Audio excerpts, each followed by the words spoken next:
जुगाड़ू मोमोज वाला।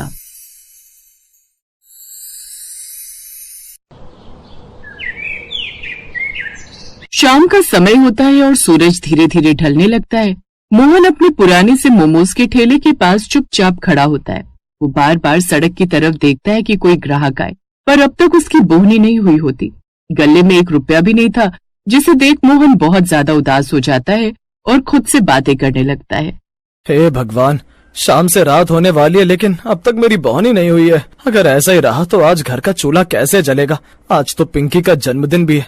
सुबह जब मैं घर से निकल रहा था तो उसने बड़े प्यार से मेरा हाथ पकड़ा था और कहा था कि उसे एक सुंदर सी फ्रॉक चाहिए। हे भगवान, कोई तो रास्ता दिखा जिससे आज मेरी कमाई इतनी हो जाए कि मैं अपनी बेटी पिंकी के लिए एक छोटी सी सुंदर सी फ्रॉक ले सकूं।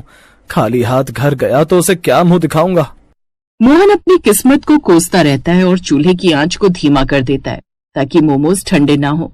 वो मन ही मन सोचता है कि काश आज कोई चमत्कार हो जाए जिससे वो अपनी बेटी के लिए कपड़े घर ले जा सके। तभी अचानक सड़क के मोड़ से एक बहुत बड़ी और सफेद रंग की चमचमाती गाड़ी आती है और सीधे मोहन के ठेले के पास आकर रुक जाती है और उसमें से एक बहुत अमीर औरत और उसकी छोटी सी बेटी बाहर निकलती हैं।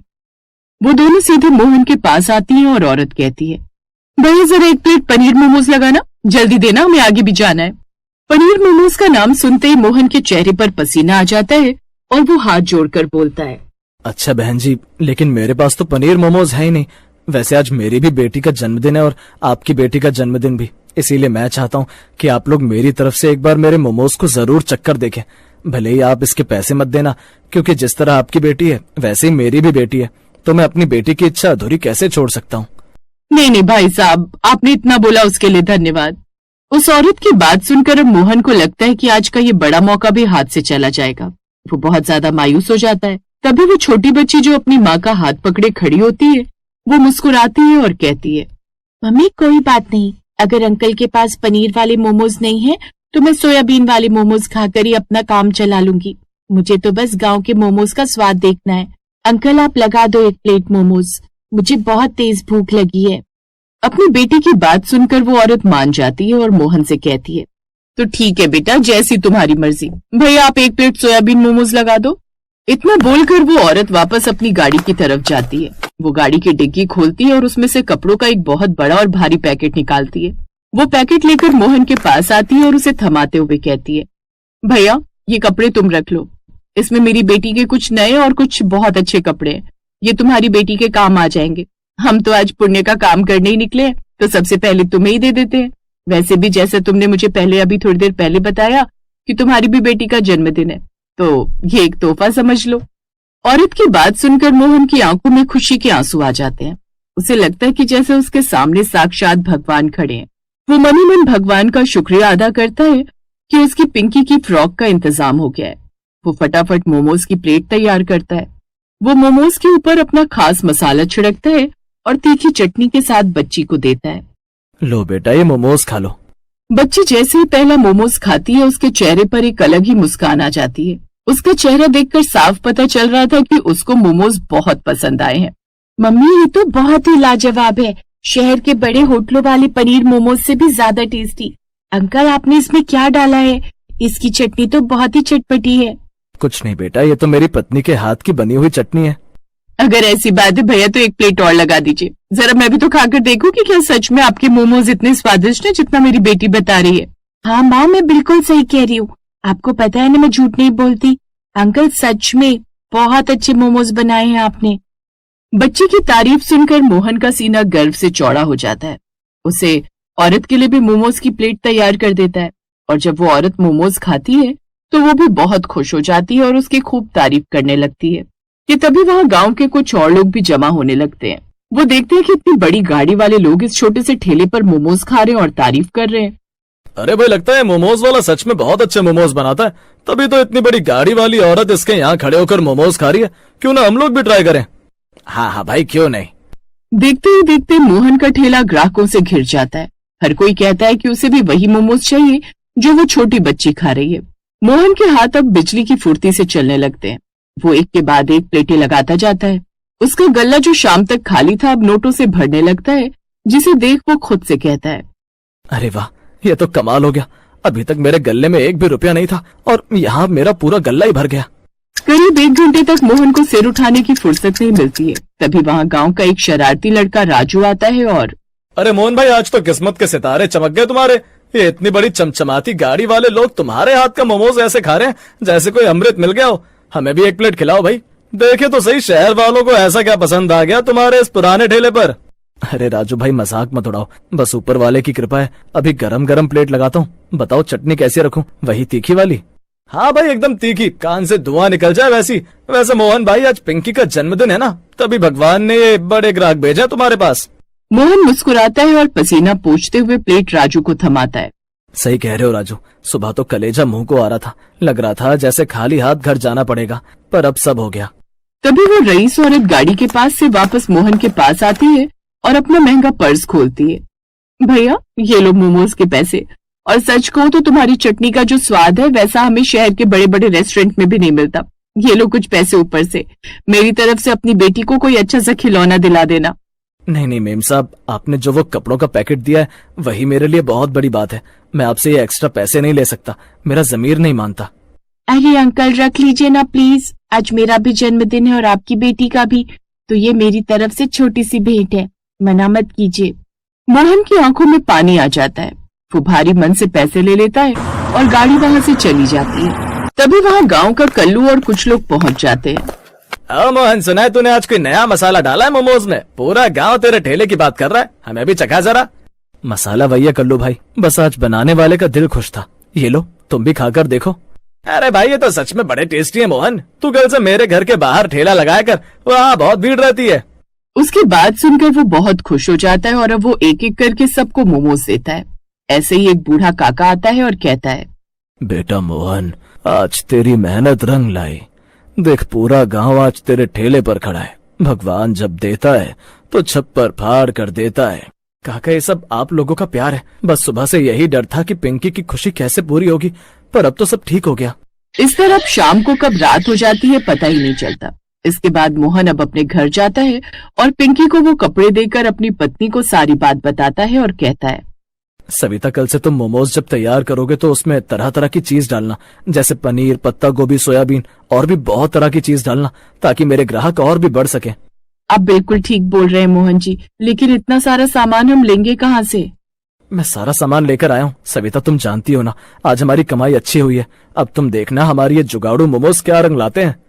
मोहन की बात सुनकर सविता भी खुश हो जाती है और अगले दिन से सविता तरह तरह की चीजें मोमोज में डालती और चटनी भी बनाती और इस तरह मोहन के जुगाड़ू मोमोज बिक जाते हैं।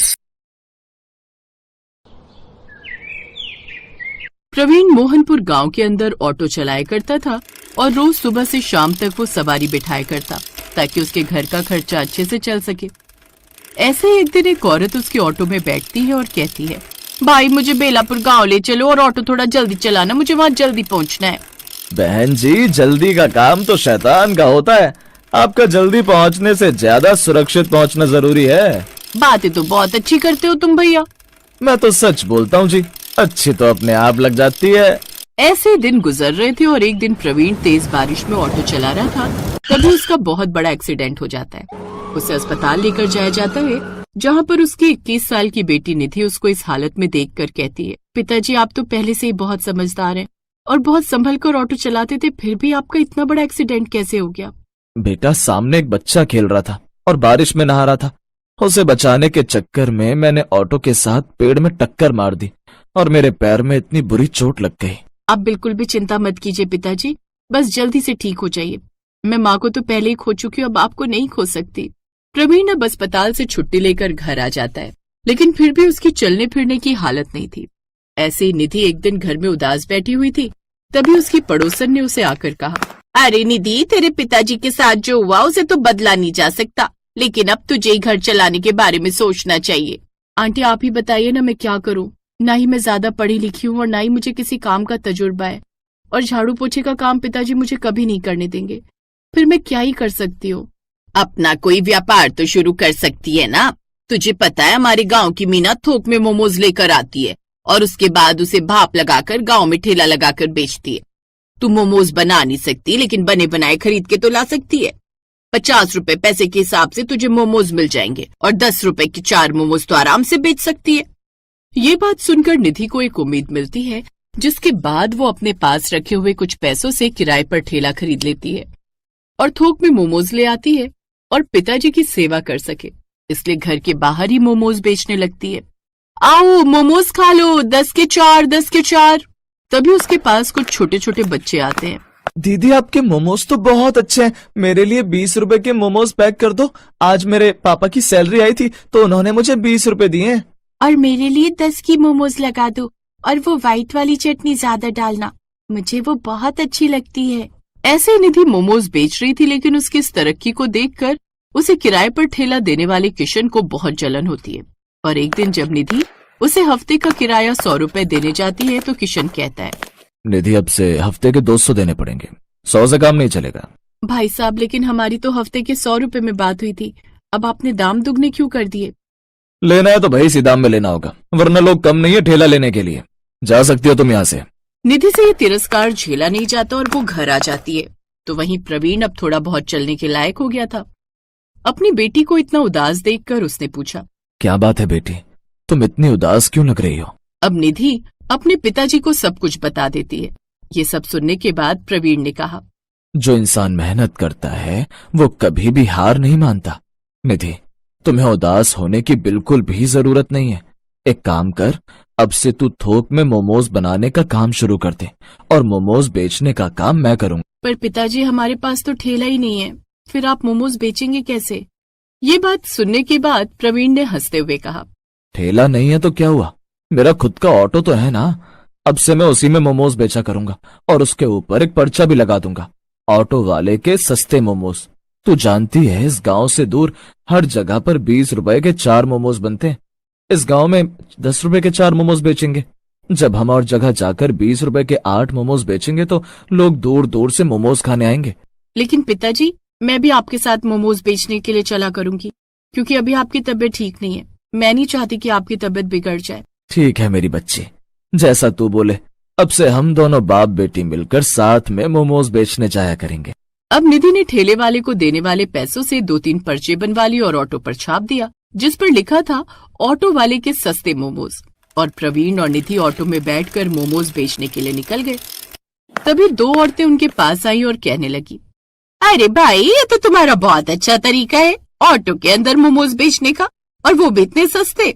हमारे यहाँ तो 20 के 4 या 5 मोमोज बेचते हैं और तुम तो 20 के 8 मोमोज बेच रहे हो। अरे बहन, इतनी तारीफ करने से पहले उनके हाथों के मोमोज खाकर तो देख ले, पता चले कि हमें पसंद ही ना आए। बहन जी मेरी बेटी बहुत अच्छे मोमोज बनाती है, आप खाकर देखिए, मुझे पूरी उम्मीद है कि आपको पसंद आएंगे।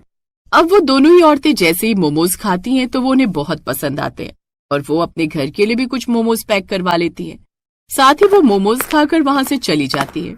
ऐसे ही कुछ दिन गुजरते हैं। अब प्रवीण के पास अच्छा खासा पैसा जमा हो गया था। एक दिन वो निधि के पास आया और कहने लगा, बेटा तेरी मदद से अब मैं अच्छा खासा पैसा कमाने लगा हूँ और हमारे घर की स्थिति भी बहुत ज्यादा सुधर गई है। पहले मैं ऑटो चलाकर इतने पैसे नहीं कमा पाता था और सारा दिन दूर दूर तक बाहर रहता था, जिस वजह से मुझे तेरी भी चिंता सताती थी। पिताजी ये हम दोनों की मेहनत का फल है, मैं अकेले ही सब कुछ हासिल नहीं कर पाती। आपका सुझाव भी तो बहुत ही अनोखा था, ऑटो के अंदर सस्ते मोमोज बेचने का। बेटा अब मैं चाहता हूँ कि तू शादी करके अपना घर बसा ले और मैंने तेरे लिए एक लड़का भी देख लिया है। वो पड़ोस के गांव का लड़का है, पढ़ा लिखा है और फैक्ट्री में नौकरी करता है, मैनेजर है, तुझे हमेशा खुश रखेगा। पिताजी लेकिन मैं किसी की पत्नी बनने से पहले आपकी बेटी हूँ, इसलिए सबसे पहले मैं आपको एक बात बताना चाहती हूँ। मेरी शादी जिस भी घर में होगी फिर भी मैं आपको मोमोज बनाकर भेजती रहा करूंगी, ताकि आप अपने ऑटो में घूम घूम कर सवारी भी बिठा सको और मोमोज भी बेच सको। मैंने सारी बातें कर ली है मेरी बच्ची, तू वहां भी घर से अपना काम कर सकती है और किसी को तेरे काम करने से ऐतराज भी नहीं है। तू उस घर में बहुत खुश रहेगी, वो लड़का भी पढ़ा लिखा है और तू भी आत्मनिर्भर हो जाएगी। अगर ऐसी बात है पिताजी तो मैं भी शादी करने के लिए तैयार हूँ। भले ही मैं पढ़ी लिखी नहीं हूँ, फिर भी मैं मोमोज की वजह से आत्मनिर्भर बन पाई हूँ, इसलिए मैं उम्र भर ऐसे ही मोमोज बनाकर बेचना चाहती हूँ, ताकि मुझे कभी भी किसी के सहारे ना रहना पड़े। प्रवीण की बात सुनकर निधि भी शादी के लिए हामी भर देती है।